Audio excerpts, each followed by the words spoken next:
Welcome to EntreProgrammers Podcast, the podcast for developreneurs, the podcast where you get to be a fly on the wall listening to real conversations of three developers trying to tackle the challenges they face as entrepreneurs.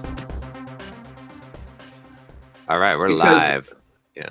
I hate going to YouTube and having it just start playing videos. I hate I browse stuff during podcasts and I just don't need the extra audio coming at me Right. through my computer, and so the whole autoplay thing is frustrating though, because the browsers decided to go the completely other direction. They're like, well, clearly no one ever wants to hear audio ever automatically on a video. So I've got I have these websites that I go to regularly, like my gymnastic workout is video, and I have to freaking unmute the videos every time I launch. It's like multiple times per day. Every time I launch a video, I have to unmute it. Yeah. So they really need like a whitelist setting. Yeah, they do. Well, so the autoplay thing, what I do is I tell it on this website, don't disable anything. Oh, yeah. Okay. Yeah. And that's as soon as I changed that setting, that's why I disappeared for a minute, is because it kicked me out. Okay. And reloaded the page so that it could say, okay, I'm not going to block anything this time. And even then, still, I had my headphones plugged into the headphone jack on my MacBook Pro. That didn't work. Wow. I plug it into my microphone. I'm using an ATR 2100 that I just keep in my bag because I can plug it in USB, or I can plug it into XLR. It has both on it. And yeah, I plug that in and it's like, oh, I can hear you guys on my headphones now. There we go. Thanks, Nice. Apple. Yeah. I could totally complain about this MacBook Pro. I hate Thunderbolt 3. Yeah. No, they don't make anything for it. I actually connected, you won't be able to see it because I'm actually using it because the microphone's plugged into it. But I went and got a dock, and it's literally like 3/4 of an inch by like 3 or 4 inches, and it has 2 USB-C / Thunderbolt 3s on it. Yeah. And it plugs in, and it's not quite flush with the laptop, but then it gives me actual USB and actual HDMI and Yeah. what else is on here? Yeah. You know, an SD card reader, which I had on my old Mac. I mean, come on, guys. I have to go spend $100 after market to get what I want on a MacBook Pro that I spent $3,000 on. Come on! Rather than improving the actual product, Apple has been spending all of its time iterating on different connectors that you can use. Removing shit. Yeah. Yeah. I got my newest Apple product. It has no button. Yeah. Oh yeah. Right. You Is got that the iPhone X or the iPhone 10, right? Is it the iPhone 10? iPhone 10 is what it is. Otherwise, people will yell at you. But It's the iPhone X10, 5390 million, 52. I like it so far, though. I've gotten used to the no button, like you just use the gestures, apps, and whatnot. It's definitely you know what I like about it too is that it is way smaller. I had a 6S Plus. Yeah. Mm-hmm. It's smaller than the Plus, but the same screen resolution. So Well, it is, but it's narrower and taller. So it's not really the same, I think. Am I right about that? I don't know. I think it's more. I think you've got a little bit of a. Either way, it's effectively the same. Like I don't notice the difference. Well, if I don't notice the difference, it doesn't matter, right? That's like the Right. So yeah, it's a true. smaller phone with the same, with pretty close to, if not the same resolution. Mhm. So they did make it narrower because they added that stupid cutout thing. So you have to change more apps and stuff. I know that's lame. That is really ugly. I hate that. Don't It actually question looks- the Apple. Just don't. Yeah, I know. The notch. It's so funny. Like to read all the tech blogs the next day, they're like drooling over how amazing only Apple could pull off this notch. Like it makes sense to me. The notch, like it looks pretty good, Actually, if the apps implement it, it sucks that the apps have to implement it. They should have like an auto feature where if the app didn't implement it, like it automatically like fills that space or something like that. But it makes sense because you're going to have the front camera and the sensors there, and so you might as well use the little space for the time and the status indicators, right? So that you're maximizing the use of the space. So like it makes sense to me, but. Yeah, I don't John's know. in full-on Stockholm syndrome. Yeah, I'm just glad to have something smaller in my pocket that Yeah, I got a case for it. I got the 8 Plus, and I've been pretty happy with it. It's huge and awkward to use, but I do so much reading that I'm liking it. Have either of you guys used the? So it has the wireless charging. However, I have the 8 Plus does. I want it now. So I have the thing is though, I have a wallet on mine. So like I've got my credit cards on the back, and I'm pretty sure I don't want to stick those on top of the. I'm just curious if anyone's had experience with whether or not that will actually like wipe your credit cards. Oh, it won't charge wipe them your up. credit cards. It'll charge them up. Yeah, it'll give you money on it. That's right. It's like Bitcoin mining, right? You just like I have no idea. Okay, so John, you're saying you don't think it will? You don't think it will?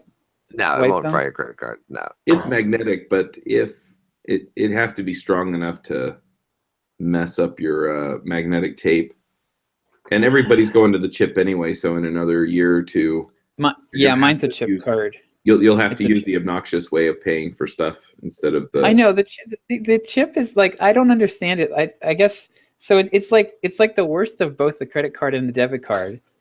It takes longer. Usually it doesn't, and it increases. No. It dramatically increases the amount of the chance of leaving your credit card at the store.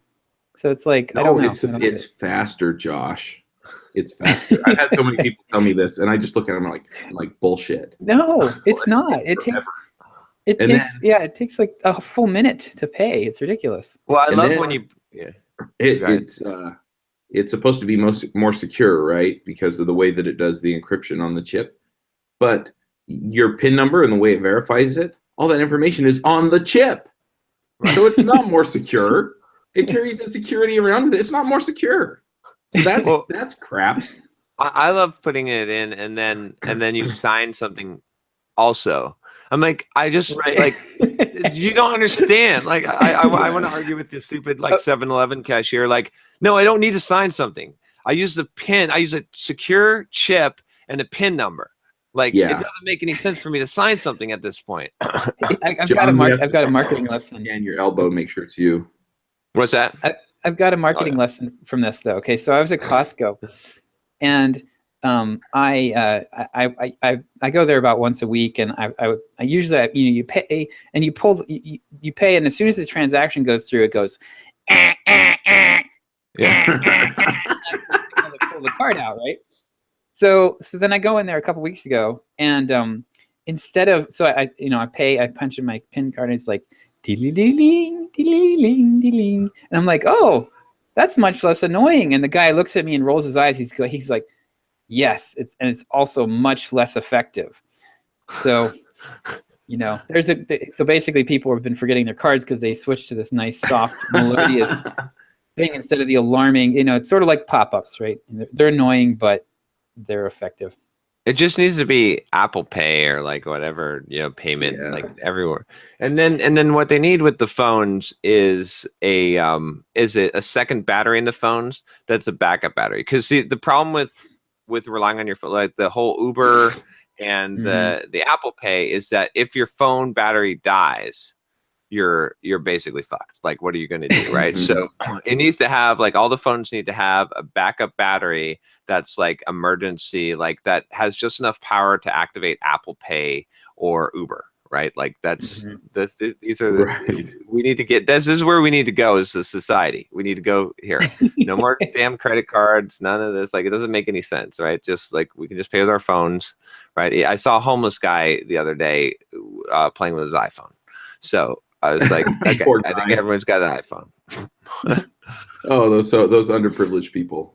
Yeah. Yeah. Well, in your scenario, I'm just imagining somebody, you know, they get lost in all 20 acres of Costco, right? And they Right. listen to a podcast the whole time, and so they get up to the front, and it's like, oh, my podcast killed my phone. Yeah, Exactly. that makes sense. So, All right. Of course, well, here in New York, I think the card readers just say, "Take your damn card." so I have to explain why I'm sitting today. So I told Josh I'll have to wait before we can discuss it. But I did.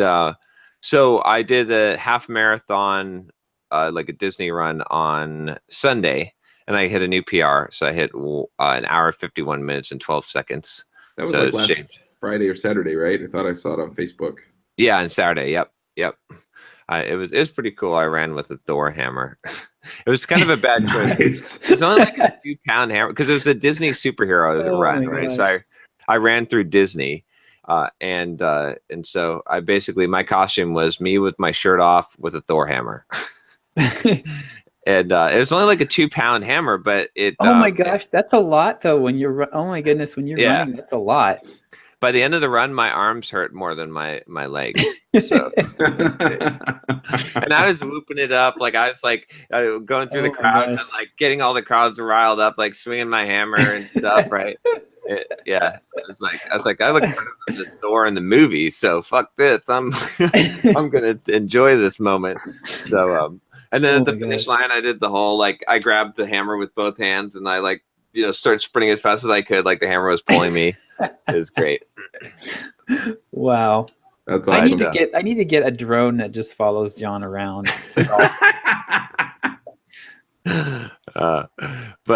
yeah, so I shaved like 2 minutes off my PR, which was awesome. Good job. But it was killer. But then we were walking around. Yeah, it was a hammer for sure. We were walking around Disney, and then for the next 2 days, and then Knott's Farm, right?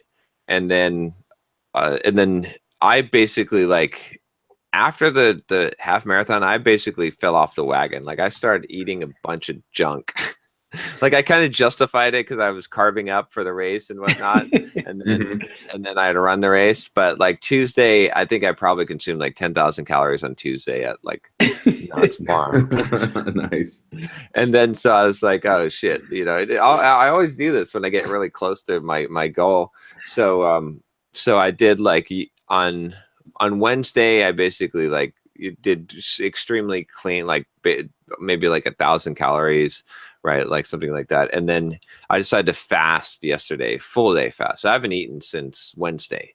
So I, but then yesterday I had Muay Thai class, and so I did Muay Thai class, fasted. But like our instructor didn't really feel like teaching, so he just kicked our ass instead. So he just like, so we had like 50 burpees. We had like it was just ridiculous, like just almost all calisthenics, right?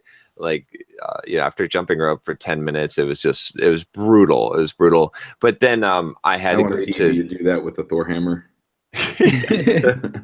But then I was like, but then Manny wanted to go for a run. So like I run with him sometimes. And so right after kickboxing, I did a 10-mile run with Manny. So I came back, and I think I was getting sick too. Like everyone in my household got a little bit sick, and so I still have feel like I've got like the cold sweats or whatever. But after that 10-mile run, my legs were so like I had like chills in my legs. It was bad. So I was like, that's why I'm sitting today. Man.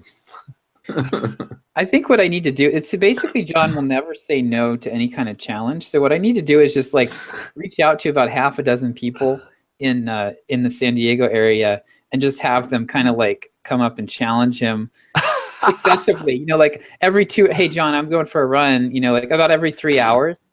Yeah. Hey John, I'm going for a run. And then see if I can get him to basically kill himself for 24 hours straight. That's funny that you said that, because when I was running last night, like around mile 8, I was like, oh, I should not be running 10 miles having not eaten for almost 48 hours and having done that Muay Thai class and plus the run from, the because when you run a half marathon all out, like it takes some time to recover. So I was like, so around mile 8, I turned to Manny and we're running, and I'm like, hey Manny, we can go ahead and just stop at the Starbucks here, which was like maybe like 8.25 miles. And he's like, oh, okay, yeah, we could just stop. We could just stop early. And he didn't even want to run 10 miles. He wanted to run 5 miles, right? So I was like, I picked up, what he was saying. I was like, we're fucking running 10 miles, bitch. Like, what? He's like, no, seriously, yeah, I don't know. We could stop, really.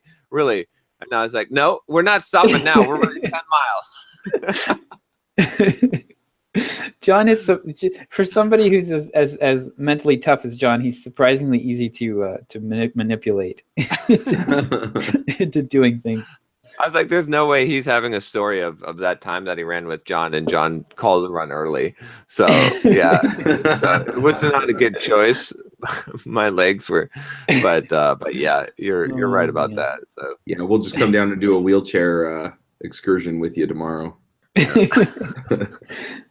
Oh my goodness. But I did take a weight swing, like from a crazy weight swing. I've never swung this far before. On Wednesday morning, I weighed 238 pounds. This morning that's more than me. This morning I weighed 221. So in 2 days I went from 238 to 221. Yeah, like 16, was it 16, 17 pounds? Yeah, something like that. Yeah, so there you go. So I think I'm actually back to where I was before the whole fiasco. But I am going to sit down for today. Nice. We should totally publicly shame you for sitting down. Like that one time that John sat down because, oh my gosh. I'm just kidding. Chair shaming. Chair shaming. I love it. Oh yeah, so Josh, so I was saying too, like the with the Manny thing, we were talking about doing because we've been doing, Chuck, I don't know if we were talking about this last, or Josh was probably talking about last week. I wasn't here, but we've been trying to do affiliate deals, like we did the one with Interview Cake. And so Manny has actually a book series that his site is 2,000 books. Like he's got a YouTube channel and he does book reviews. And so he's got, his main product that he sells is a package on mental toughness, on books on mental toughness, like reviews that he's done on books on mental toughness, to get all of the benefit from the books. And so he sells that. So that would be a perfect affiliate deal for us to do, is to basically like sell his package, because Bulldog, right, mental toughness, this is like definitely right up our alley. But then he actually had a good idea. He kind of negotiated against himself, because I was like, I was tossing around some ideas. I was like, that's what happens when you string somebody out for 10 miles. Exactly.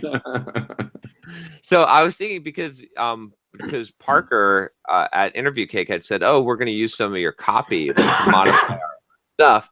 And so I was thinking, like, my initial thought, and we could go either way with this, but my initial thought was to say, oh, well, if we have enough of these affiliate deals where we have huge success, we could essentially like pitch to people, we'll take 100% of the sale, right? When we promote it to our audience, and you'll get copy. Right, so you'll get a sales lift from here on out. Like you're going to get a professional copywriter writing like good copy for you, right? That's interesting. But I think Manny actually had a better idea. He said, instead of doing that, charge a royalty on the copy. Basically make it a deal where they can use your copy and then charge a 10% royalty on all of the sales from that point forward that use that copy.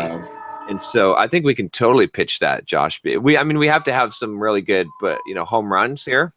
Yeah. But if we can go back and we can see how Parker's sales have lifted after using the copy, and I think we can get to, I think we could possibly pitch something like that, and that would be long-term revenue. Right. Yeah. That's the one thing is that it would almost have to be a separate project, just because usually the emails are going to be written from your perspective. So I'd have to like go back and kind of unwind some of that. and make it Right. work for the other Yeah. party. But it's mostly like It would- just like the research that you do, figuring out the pain points and the Yeah. messaging to talk about that I think would be Yeah. valuable. But Yeah, it would be interesting Yeah. to. Yeah, it would be interesting. I'd really be interested to try that. Actually, that was kind of. I had something kind of similar in mind when I was first, like a couple weeks ago. When we were doing the interview cake thing, like trying to think of ways that we could take the same copy and go out to other audiences with it. So yeah. that would be fun to try. But either way, I think that's a good product for us to do affiliate with. So Yes. Yeah. Yeah, that's awesome. And Yep. and I don't know if you would have to do all that much. I mean, some of it could just be, you know, our friend John Sonmez instead of this is the time that I.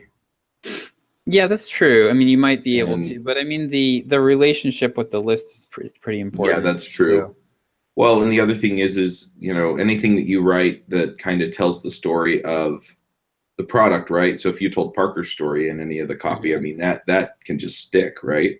yeah. yeah, So- I think the first email, especially in that series, would probably work. Pretty much. I'd have to go back and look at it, but I bet you that one would be pretty close because I was Yeah. pretty much just describing the product in a lot of detail. Yep. It's and it funny wasn't so too what story-based. it's funny what works because yeah, what I find for me is, you know, when I'm doing some of this and I get clicks on all of them and it's different people, and so some of them are clicking on the, you know, there was this time where I had this problem and gee, I wish I had this solution, right? Yeah. And so it's much more story based, and I just give them somewhere to go at the end if they identify with my experience. Mhm. And then some of them it's like it's just the cold hard, hey, go check out this thing because it has, you know, 90 videos and 200 Right. text files and blah blah blah, and it solves this problem. And a lot of people are like, oh, I want that, and then they go check it out. And so yeah, you just get this weird mix of like 3 or 4 different types of emails. Yeah. that they all kind of go together, but yeah, everybody so- kind of gets triggered by yeah, something different. Exactly. Well, what you're describing is like people at different stages in the buying process, Yeah. really. So I've found that it's best to start any kind of promotion like this with like the blah in your face, like here's what we have for sale, go buy it. Right. Yeah. Like just come right out in front, and explain it. And then you come back and you hit different angles from the other emails that you're sending, where like what you're describing, Chuck, where it's like more of a story, and that's like illustrating a pain point, and then because you're getting people like that first email just makes it super clear what the actual offer is, and then gets anybody who's already like in the market for that, and then the follow-up emails get people who are sort of like vaguely aware of the problem. Mhm. And maybe they don't know there's a solution for it, or they just haven't thought too much about it, but they identify with the story, and it pulls them in at that point. Right. Yeah. Anyway, it's kind of a fun game to play. What can I do to get this kind of response? Okay, now what can I do to make it better?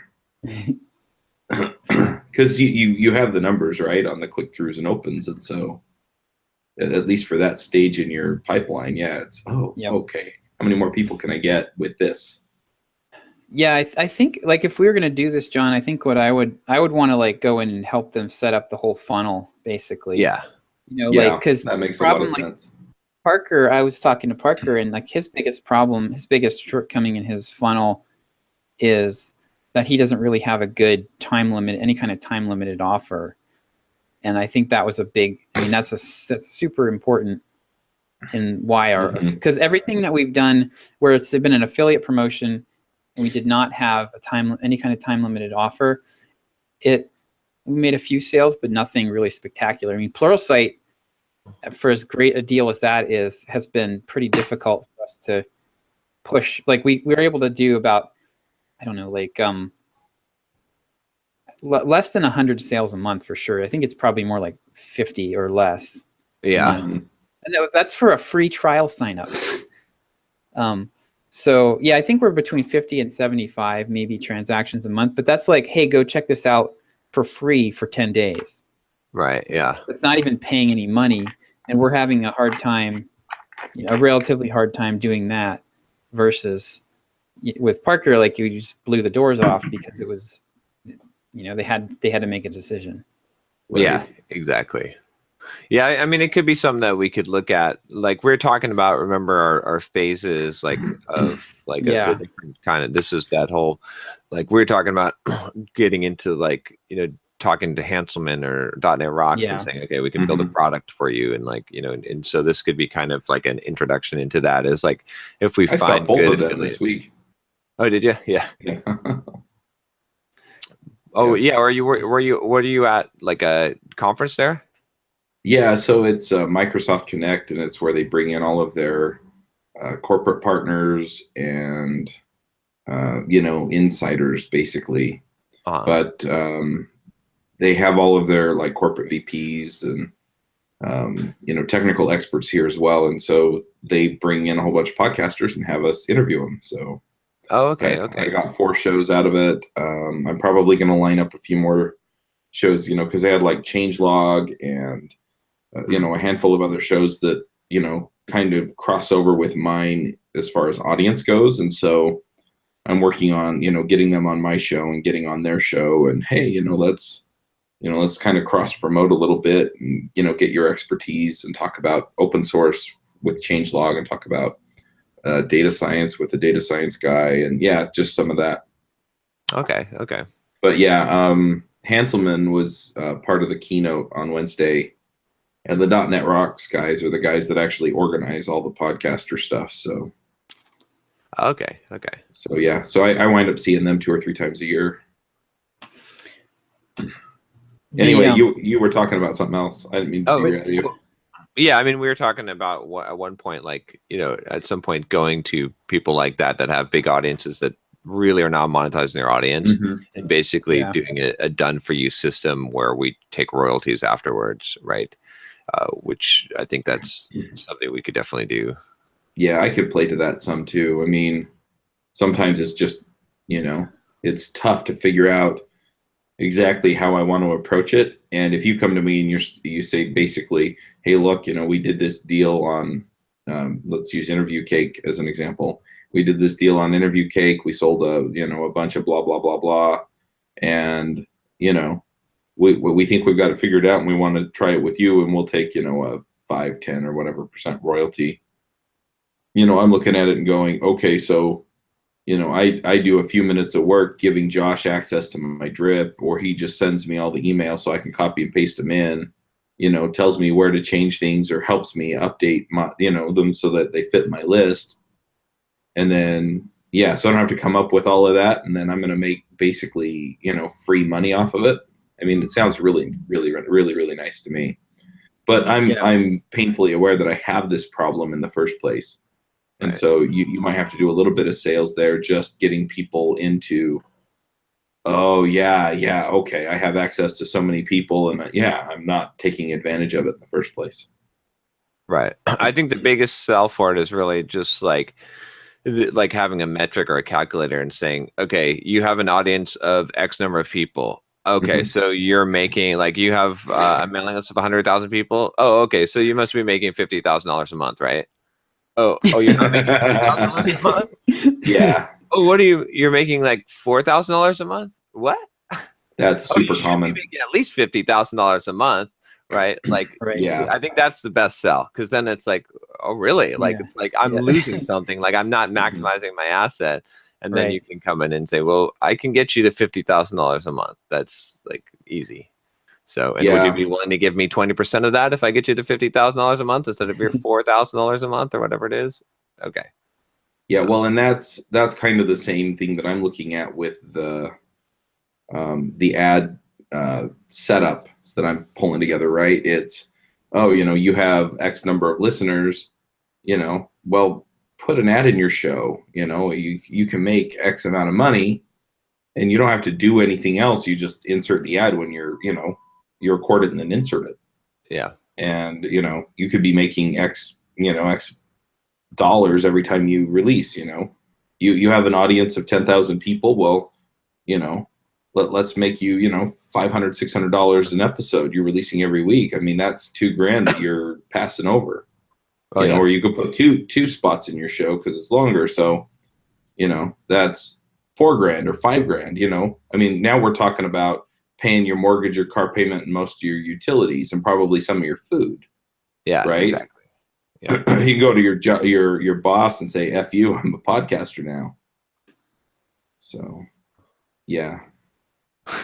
F you, I'm a podcaster now. You need to make that shirt. I do. I really do. Chuck, you're wearing your Trust the Process shirt, aren't you? All right. Yeah. Yes, I am. Me too. So, I under my sweatshirt. was actually wearing mine yesterday. So. Josh is ashamed of his. He had to put on the sweatshirt over it. Yeah. We started selling shirts again, Josh. Like maybe like one every 2 days or so. I know. So, I don't know. I think it's either that we reduce the price or that we fix the store that was broken. Yeah, I didn't do anything with the store. So. Oh, the coupon thing is still broken. Yeah. Okay. Yeah. But well, we had somebody use the coupon yesterday, or today. The last saw one. this. Yeah. They probably saw a gorgeous bald guy walking around New York City in a Trust the Process shirt. That's there what it you was. go. that could be it. Yeah. Yeah. So we're hiring that's really, people. really interesting. Oh, go ahead. Oh, so we're hiring people to ghostwrite from the YouTube videos. I did an email to the list asking for writers and did a YouTube video, and I think we got something like over 50 applications. Oh, wow. So I got to sort through all that and narrow it down and figure out who to hire to do this. Mm-hmm. So it'll be interesting if we can get this going, though. If we can find a good ghostwriter, then that will, we can start pumping out Kindle books, which will be awesome. Yeah, basically the idea cool. is to take all the simple programmer, like the YouTube videos, and do topically, and then convert them into a book. Interesting. That'd be cool. Yeah, if we can start getting like one Kindle book a week, like get to that cadence, that would be pretty awesome because I think we can really kill it. And plus it'll also give us more of a mainstream reach, like some tentacles into mainstream. Mm-hmm. Plus we can make audio versions of the books and start selling those as well. So, and then we hired a new full-time employee too. Mitch Tabian will be starting in December. So he will be like doing basically like kind of project management, kind of like whatever kind of, he'll be operating kind of at the same level as Josh and I, but taking on whatever tasks, projects that we have, that opportunities essentially that we haven't been able to tackle. Nice. Yeah, I'm probably going to hire somebody when I get home. But of course, I have this deal where I hire a bunch of people and I fire a bunch of people. So. Yes. We haven't gone through a major right sizing yet, so yeah. Right. Yeah. That's awesome, and it's nice to just kind of feel like, okay, we're going to take advantage of some more of the opportunities that we have. Because that's where some of the pain is that I feel is that, I have all these opportunities, and I used to chase them all, but now I'm like, man, I could really do well in this area, but I don't have time with the podcasts and the other one or two, major things that I do. So it'd be nice to be able to hit them, but it's not going to happen yet. Yeah, that's why we wanted to really get like someone full-time that's going to work on just our projects, so that we can make sure that we're getting those, like get some of those, low-hanging fruit that we haven't been able to do, right. Get that taken care of in tandem. So I think it'll end up being good. So good deal. Well, congrats on that. That sounds awesome. Yeah. Now, does he have a programming background or? Yeah. Yeah. He's a programmer, so he can handle a lot of the technical stuff too. Yeah. So he understands context and stuff in your content. Exactly. Yep. That's great. Yeah. So we're basically going to be four full times now. in Simple Programmer. So Yeah, but you used his name, so now we have to castigate you publicly. Right. yeah. Yeah. Well, over here, so this week I've spent most of the week in New York. So I flew out on Tuesday, and I've been here Wednesday, Thursday. I'll be here today and part of tomorrow. I didn't publicize very well that I'm going to be here, so I don't know how many people are actually going to show up. But I told people that I'd meet folks in the lobby at 7 o'clock. We go find some food. So if we don't have anybody show up, then whatever. Then I'll just go see a movie or something. Anyway, it's been fun. And yeah, we interviewed a bunch of people about stuff related to Visual Studio Code. And So is this for JavaScript Jabber mainly? yeah. Okay. They bring me out to represent JavaScript Jabber. They usually bring AJ out too, but AJ got married a couple weeks ago, and the poor guy didn't want to leave his new wife yet. So Hey, AJ got married? yeah. That's pretty cool. I'm going to take some credit for that. Oh really? Yeah, because we had a conversation about the ladies. Like, remember after I was on the last podcast episode and I was giving him some tips. Yeah. So I saw on Facebook that he hooked up with this girl, and then there we go. So I'm gonna take credit for that. Yeah. Apparently his sister talked him into using a dating app. And she had the same experience because he was like, I'm not going to find the person I'm going to marry on a dating app. But she had some friend or something that kind of pushed her into doing the same thing, and somehow they connected, and that was, yeah. Anyway, so. Yep, I definitely talked to him about that. So. But anyway, so yeah, at this point, we've got the episodes we recorded. I realized that I missed one small thing on the sponsorship sign up, so I need to fix that. And then I'm probably going to wind up doing sponsorship outreach most of the day. I'm probably going to go down to like One World Trade Center or something and go check out the observatory at the top of the building or something. But I don't think I'm going to do too much tourist stuff because I really want to make some progress on this. And I'm in a place where I don't have a lot of distractions because I'm not at home. Right. And so, yeah, I'm really looking forward to that. I'm also starting to do outreach and kind of set the bar at like 10 weeks. I want to know what we're recording for the next 10 weeks. And so, I've been using Pipedrive to manage a lot of that, and I'm really, really happy with it. Yeah. And it also works really nicely for the sponsorship follow-up stuff. It doesn't automate it as much as I would like, but it hooks into Zapier, so I'm kind of tempted to just, play with it that way. Just set up some automation so that, it sets, anyway. So it sets the follow-up to happen a week or two after I do a follow-up.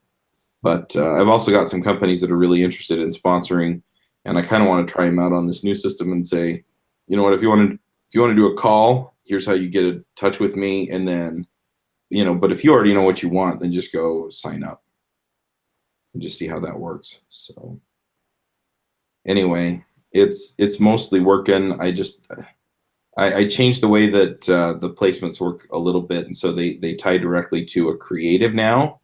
But if a sponsor signs up, I need to be able to just mark it as reserved for that sponsor until they put in a creative or until I do. So anyway, but yeah, so that's kind of where I've been working on things these days, is just focused on that. And then I listed a listing in the local classifieds to see if I'm going to hire somebody that'll work for me for 10 or 20 hours a week at 10 to 12 bucks an hour. And I've also decided that I'm totally okay with getting some college kid that just wants to work remotely part-time. Yeah. And then if they go away in a few years, which they probably will, they'll graduate and go try and find a real job. That's fine. But in the meantime, they can help me get systems around a lot of this stuff. They can help me, just do a lot of the work that I'm either not good at or don't want to do. And then, I can basically work with them to automate their job away with code or other online systems. And they don't feel threatened by that because you know, they're not planning on sticking around anyway. Right. And then, which was the big issue with Mandy. I mean, Bubba. I mean, go to hell if you have a problem with me saying her name. And at the same time, you know, then I can give them other more valuable things to work on, because we've automated all of the low value, easily automated stuff that I can pay a computer pennies to work on every week. So, but yeah, mostly it's just been focused on the podcast and the interviews this week, and then just getting our pipeline full for recording. So we'll see how that goes. But things are looking pretty darn good. We're talking to DHH next month on Ruby Rogues, and I'm excited about that. Oh, cool. Okay. And then, you know, we did a couple of episodes on some technologies that people are really excited about, and then we've also got some basic stuff like strings and encodings coming up, and so we're getting a good mix on Ruby Rogues. And then the JavaScript Jabber stuff, we're really hitting a good mix there too. So at this point, just getting all that together, and then I want to find one more panelist for each of those two shows. And then I'm probably going to go on Adventures in Angular and cause some weeping, wailing, and gnashing of teeth as I purge, because I think we have 6 or 7 people listed on the panel, and we have 2 or 3 show up every week. And I'm just going to go in and say, look, you know, if you're not going to come on a regular basis, you know, I'm going to find people who can, and yeah, just make things work from there. So.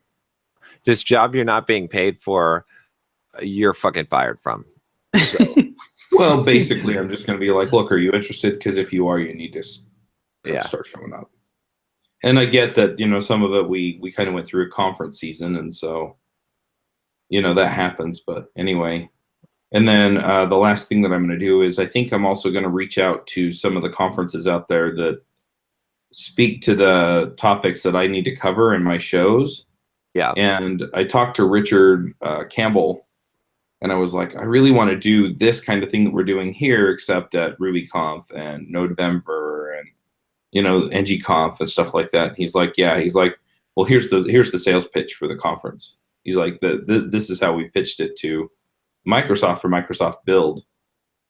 And I was like, oh, yeah, that makes sense. And so I'm hoping to line all that up. And if I can get in and just get a little bit of space, that'll work. And then they also said, you know, on some of these, like if we're talking about like VMworld or AWS or Amazon reInvent or something like that, you know, I just have to get in with the right corporate person to make it happen. But some of these other ones that are more independent, like NG Atlanta or you know, RubyConf or something like that, where there's not a corporation behind it. They said, yeah, if you can't get the organizers to go for it, they're like, talk to the headline sponsor, because they're already spending $50,000 on the conference. And so you give them the same pitch, which is essentially, it extends the experience that these people have with the conference, raises the profile of it, reaches people that the conference isn't reaching. And, you know, we'll give you a big shout out, you know, so you're going to get a shout out to 9,000 people or however big the audience is, you know, over the course of 2 months or 3 months, depending on how many of these we record. Right. You know, so are you willing to drop another, you know, $1,000 or $2,000 to, you know, fly me out, and then, you know, help me find some space somewhere at the conference to record. And so, you know, if we can make that work, that would be great. Because the other thing is it helps me raise the profile of the show, and it helps them raise the profile of the conference. If you can get this working, if you can get this going, I would definitely charge a lot more than that too. Later, I think so too, but you know, initially, just for the initial thing, just to see where things are. Cover your costs. You're getting content. You're also going to get you'll be in touch with potential sponsors. Yeah. So, but yeah, it pays off for me in a lot of ways. I ran into David Sparks at VMworld, and he does this for a living, where he takes his video camera and, you know, records a whole bunch of content for the show, and then, you know, he puts their branding on it. And yeah, he gets paid a ton of money to do that. And so yeah, if I can do that in the open source community, I don't know that I'll get paid what he gets paid because these are big companies that are paying him to show up. Mm-hmm. But, you know, depending on the size of the conference and who the sponsors are, I should be able to get, you know, I could probably talk him into a $10,000 deal where I go to the conference, you know, pocket $6,000 and turn out some great content for him. Yeah, I love it. I mean, that's another one of those where, and it's content. That's what I do anyway. Yeah, exactly. Right, It's fits perfectly with what you're doing. Yeah. Yeah. Leaning into what you're doing more. So. Yep. So yeah, but yeah, that's kind of where things are for me. The only other thing that I'm dealing with at this point is I've been kind of frustrated because I don't think I've made I don't feel like I've made a ton of progress this year, but in the business, but I feel like I've grown a bunch this year and I know what I need to do. And so next year I think is going to really take off, but I'm frustrated. We don't know anything about that, John, do we? Yeah, I definitely hear you. Like we're kind of, we're sort of like, we did a ton of work this year that is just starting to pay off. Like the book, we basically spent 2/3 of the year launching the book, and we're still not done because we got the audiobook, and we're just now starting to see the benefit of that. And like in the meantime, kind of the product side of things has stagnated a little bit, and so yeah, it's I'm definitely with you on that one. Yep. But planning next year, so. But it's like you get this slow growth, like it's a cumulative effect. And then eventually like you have this little breakthrough and then you hit a new level and then you kind of stay at that level. And that's just how it works. That's just how life works. So, but you know, you just have to keep on churning it out. And I mean, you've got a lot of things that are growing, right? That it's like you don't realize the growth. It's like you know, things like your podcast subscribership, like those things. Like it doesn't like from month to month, it doesn't seem to make much of a difference, but that all like adds up over time. So absolutely. I need to take a break for just a second. Okay. I'll be right back. All right. Talk amongst yourselves. Oh, don't put the mic there. Yeah, we should be getting the audio back pretty soon here for that. Yeah. Hopefully it'll be good. I'm surprised they didn't have me re-record more like chapters or sections, but how much was it? Just like a few snippets? Yeah, just a few snippets. It only took me like an hour to do. So oh wow, nice. If even. So we'll see. Once we launch that, that's going to be huge. I think we're going to have. I mean, already the book revenue is pretty good because I think we're hitting like 5 to 7K a month, like pretty consistently on this. I think that's what it's settling down at. So if once we get the audio out, I think we'll be in the 10K range for sure. So yeah, it seems like we've kind of pulled soft skills up a little bit too, if you've noticed. Yeah, I think that.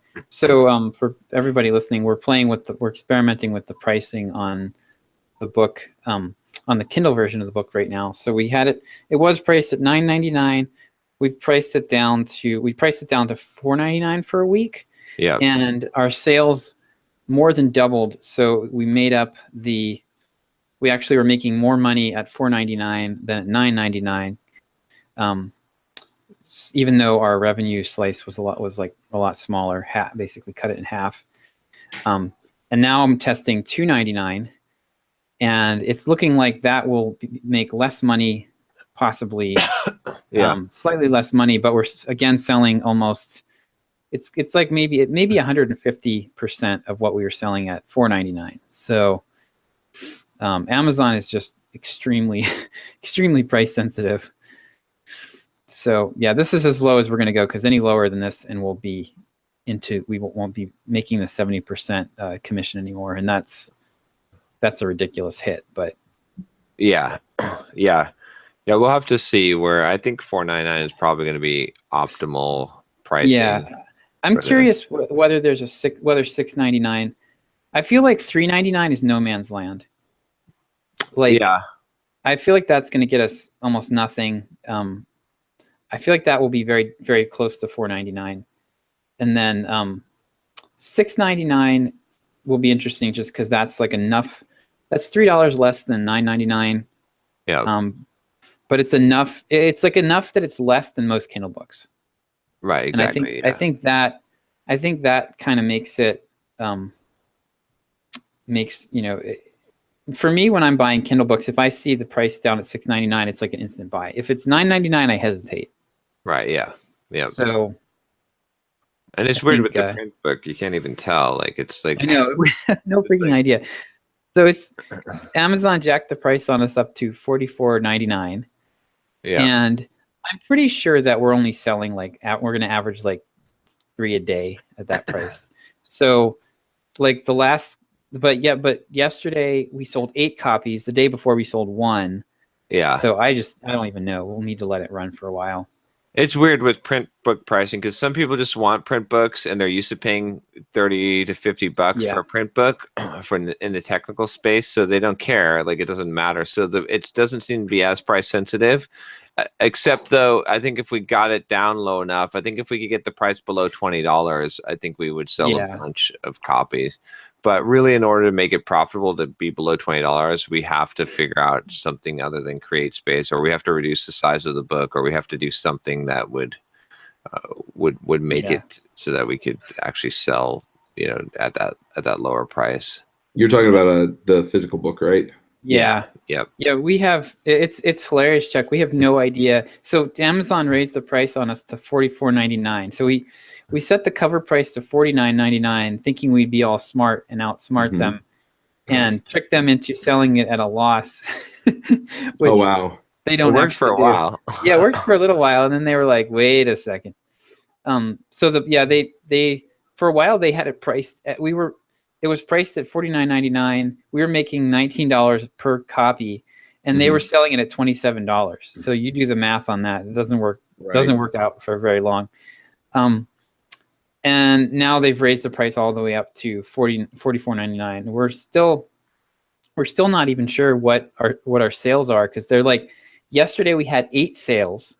The day before we had 1. Today, last time I checked, we had 0. So I don't know. Yeah, it's like it seems to be about the same, like $34, like $35 to $45 seems to be pretty much the same. I feel like we were doing better at $27. We were selling like 10 copies a day. But yeah, it's really the print book has been really weird. So I have a theory though that the Kindle version, so we priced the Kindle version at the moment is down to $2.99. Oh, wow. And we're selling about 40 copies a day. Oh, wow. Which at $9.99, we were selling 10 copies a day. Oh, 10 to 15, I'd say, yeah. Well, no, it was 10. I averaged it out, and it was 10.87. Yeah. So, right. Yeah. So to pricing the Kindle, but I have a theory that to some extent that the Kindle book helps sell the print book, because people will buy both. Like, people will buy the Kindle version and then they'll read it, and then they want a reference copy, so they buy the print version. Yeah. Yeah, that makes sense. We'll have to also like get some real solid numbers on people that have come in through book purchase, on what their lifetime value is. Yeah. In order to know, because if we can be sure that every single person that buys the Kindle version, for example, or buys a copy of the book is worth at least $3 to us, then it makes. I think. Give me a second. I'm looking that up right now. But yeah, I'm pretty sure. I think I've looked at it, and I think we're already up to $2 per person. So let's see here. So yeah, tags. This will take me just a second here. Now that's $2 in other stuff after they bought the book. Yeah, right? exactly. Yep. Yeah. So and this is just people who actually get the digital toolkit, right? Right. Exactly. So we can't. There's only. We can only trace things. Depending on what they sign up for. Right. Okay. Well, we can. Well, no. I mean, what we can do is we can take the digital toolkit downloads, like the email signups from digital toolkit, and we can per day versus the sales of the book per day. Now, it's like a slightly lagging indicator, but that'll tell us, like, if we sold, for example, if we sell 40 Kindle books, on average, and we're getting 20 email signups, then 50% of people are signing up that are buying, and so then we can take that number and divide that by 2, right? And then that's what the actual like per book sale, the additional value that they're worth. Yeah, that's a good point. Yeah, and right now it is. It would actually be interesting to go back and correlate that with the book sales, because so I've seen it go up. I watch it every day, and I've seen it go up. Yesterday we got 20 signups, but the thing is though, there's the trouble is we're in the Kindle Unlimited program, so we get a lot of people that are reading for free on that, and we don't know how many. That's the problem. Right. Yeah, once you get page counts there, right? Yeah, exactly. Yeah. We'll have to experiment with pulling out of the Kindle Unlimited program and seeing. And then the other thing we want to do with that is when we pull out the Kindle Unlimited program, we want to use like BookBaby to distribute to the other stores as well. But essentially we should be able to figure out, I mean, we could get a decent idea of the numbers, right? And then based on that, we can, when we have all our data from our pricing, we can run the calculations without like just on straight book revenue, and then also based on additional revenue that we expect per book book sale, and then we can see which makes the most sense. That would lean towards lower pricing, right? So in that case, I'm pretty sure that $2 is about right now as far as email signups, or the value of per email sign up from the book. So I'm actually pulling it up right now. So the other thing is we're going to do a big Cyber Monday thing. So the average customer value, so we have 1,200, let's see here, we have 1,252 signups from the book so far. And $9,030 in sales that we've tracked to people that have gotten the digital toolkit, and $52 customer lifetime value. So do that real quick. 90. Yeah. $7.31 each. For each. Nice. $7.31 each. Wait, I might be. For each digital. For each sign up on average. Oh yeah, you're right, because if there's 1,200 and then there's $9,000 in sales. Wow. So so if you took that $7.31 and you said that 1 out of 5 people who buy the book get that. Yeah. Right. You said $7. So that is like basically the argument is maximum, like get maximum reach. Right. Lowest possible price, maximum reach, because we're making it. Each book sale might be worth an additional $1.50 to us then, or more, $1.50 to $2. Right. So So that would make the $2.99 price point actually more profitable than the $4.99. Yep. So. Yep. Yeah. Well, the more numbers we get, the more solid we'll know on this. And plus, after you said, after we do the Cyber Monday sale, we'll see. Yeah, because we're gonna. Yeah. That should push a bunch of people that have never bought anything to buy some stuff. So. Yep. Super cool. Yeah, and then the audiobook will throw another variable into the equation, but when does that come out? I don't know. We'll see. We've got it over to editing right now, so once probably we get that December, back, probably December. I think so. Nice. And so we'll be selling the audio on Audible, but we have a publisher partner, Dreamscape, which is going to be publishing the physical copies of the audio, so CDs. Oh, okay. And other distribution channels. So we have no idea how well that'll do, but I mean, if it's like a couple grand a month, that'd be pretty sweet, Yeah. It's interesting. Everybody has different preferences for how they want it. So yeah. Yeah. It's going to be a lot of audio CDs, so. Oh yeah, it'll be, oh my gosh, it'll be like what, like 25 or something? Something like that, yeah. 20, it's going to be at least 18, I would say. Yeah. So 70 minutes. Yeah, it's like 23 hours of audio or something like that. So Unless they use like Nice. MP3 audios or something, but I bet John they'll just reads be- the dictionary. Looking forward Yeah. to it. Nice. All right. Shall we wrap it up? Do our yeah. thoughts? Sure.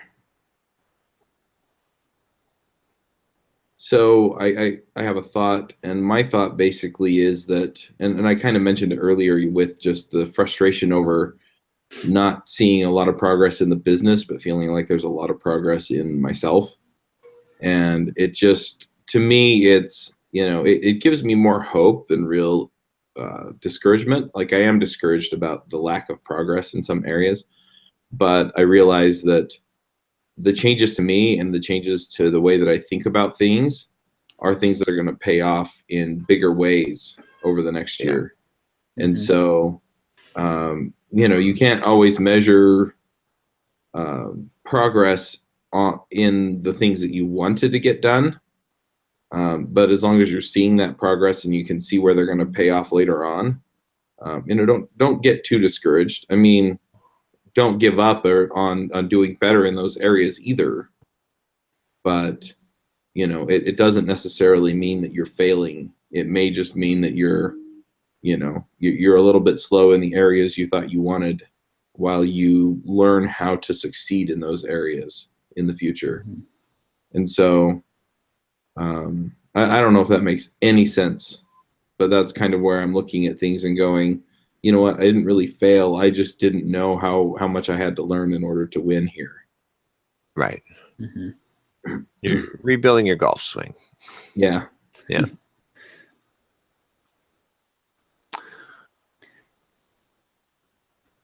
Go ahead, Josh. I'll let you.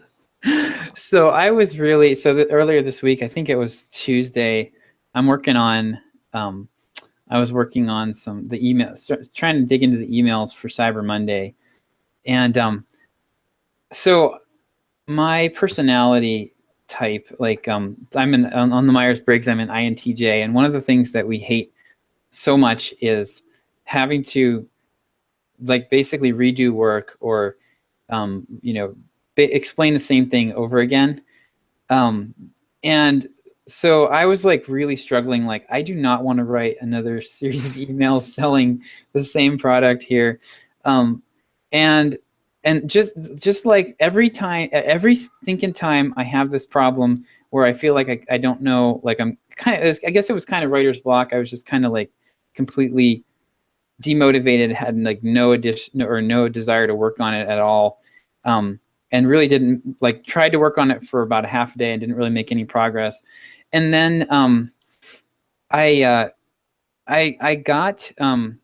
had Rodrigo, I had an idea, and I decided that I wanted to get, I needed to try to be immersing myself more in the content that John's creating. So, because it's really hard for me to keep up with it. He does 3 videos a day, and YouTube's not a good interface for that kind of thing. It's not, I can't. So for me, I want stuff to come to me by email. Mm-hmm. And so I figured out that I could set up, we get 3 transcripts a week made, just of some of the videos that John's doing. So I set that up. So Rodrigo's just going to drop them into a folder, and Zapier will email them to me, and then I'll read them. And then I'm also going to try to listen to the podcast, every day or a few times a week. So I'm just kind of in that mode more. And it turned out that one of the videos that I got the transcript for this week was about learning, and John was talking about the skydiver analogy, where the skydiving school, where they don't, when they take you, when you take a skydiving class, they don't give you a Dropbox folder full of videos and say, hey, go read these at your own pace.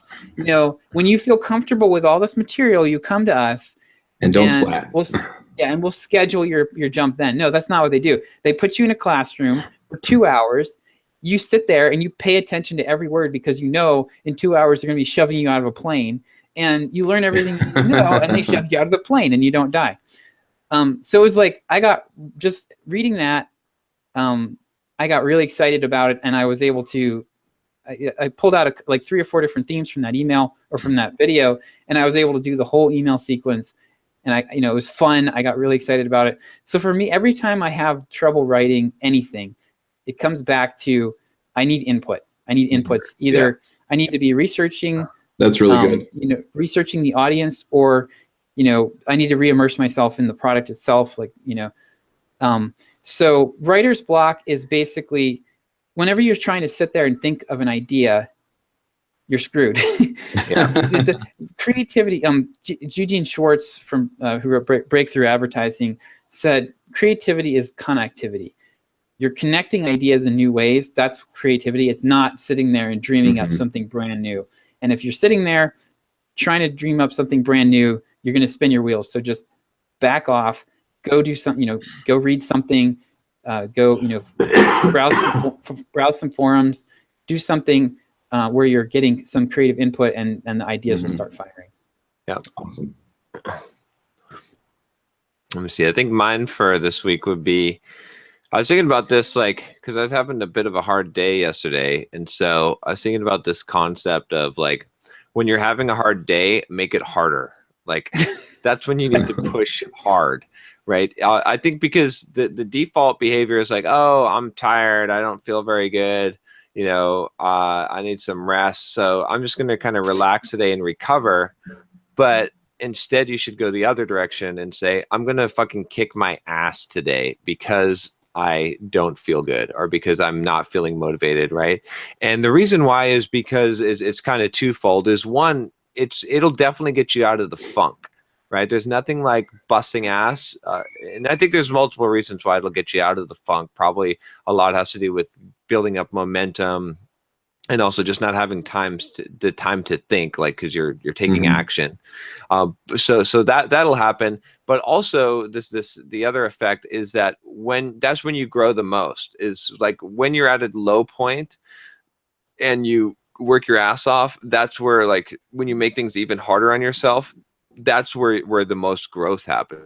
And so if you really want to so you can see these down times, these when you're kind of exhausted or you don't feel like doing anything, as an opportunity to really ratchet it up and to really accelerate your growth, because you've sort of got to beat down the force field first before you can attack the ship, right? And so when your force field is weakened, that's when it's time to go in and really actually toughen up, and that's when you're actually going to build the thicker skin. That's when you're actually going to build the calluses, right? But when you're at your full power and you throw hard work or stuff at it, it only dampens the force field. It doesn't get down to the core. So I've been trying to look at these trying to go against the grain, right? Because and what also happens is I found is that when you're lazy and you feel tired or whatever and exhausted and you're not motivated, and you say, well, what I need to do is take a little bit of a break.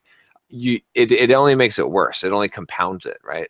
I think it's very similar to what I've been re-listening to Stephen Pressfield's The War of Art, but he talks about resistance, right?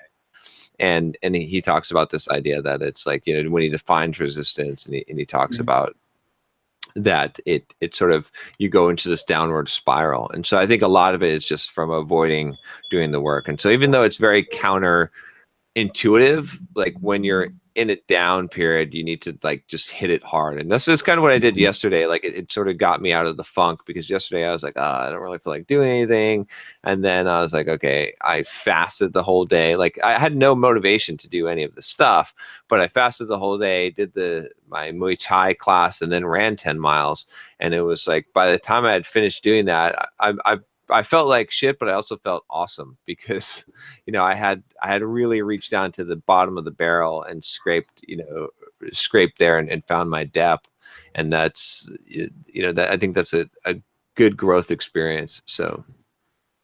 Yeah, it's interesting, because a lot of people that I know, and I've been in this position myself, they'll be well, sometimes you just do need to stop and slow down and rest and recuperate.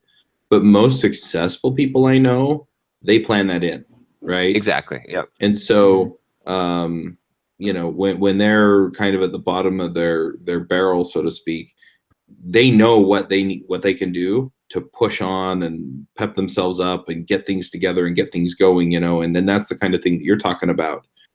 And then they plan their break for the next day or whenever it is that they need to take it. And that way it's like, you know what, I'm going to get crap done now, and they don't succumb to that. And then they force or push their growth, and then they can recuperate at a later, more appropriate time. Yeah, exactly. It's like, I mean, when you're working out, like if you've got a schedule, you periodize it so that you have planned times in there where you back off, but you don't just back off someday because you're not really feeling. I really don't feel like pushing this bar up again. Yeah. Exactly. Yeah. Yep. That's basically it. So yeah. I just wanted to kind of point out, there is a balance, but John's telling you that the balance isn't what you think it is.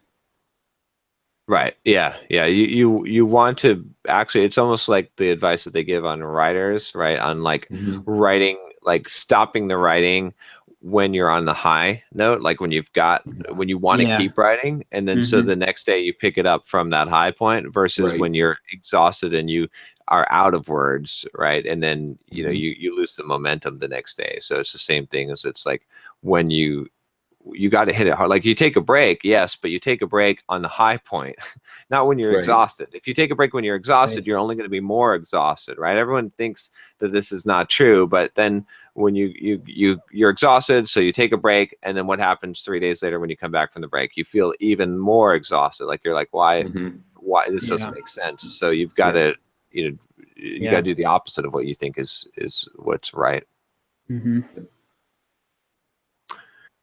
All right, guys. All right. Well, I just basically wrote an email from that. So. Okay. There we go. So. Yeah. When you're going through hell, keep on going. That's right. Yep. All right, guys. Awesome. We'll Alrighty. see you next week. Yeah. Yep. Wanna start a business, but you just know how to code. Listen to John, Josh, and Derek as we figure it out. We are the EntreProgrammers, and we'll teach you straight up to be developers.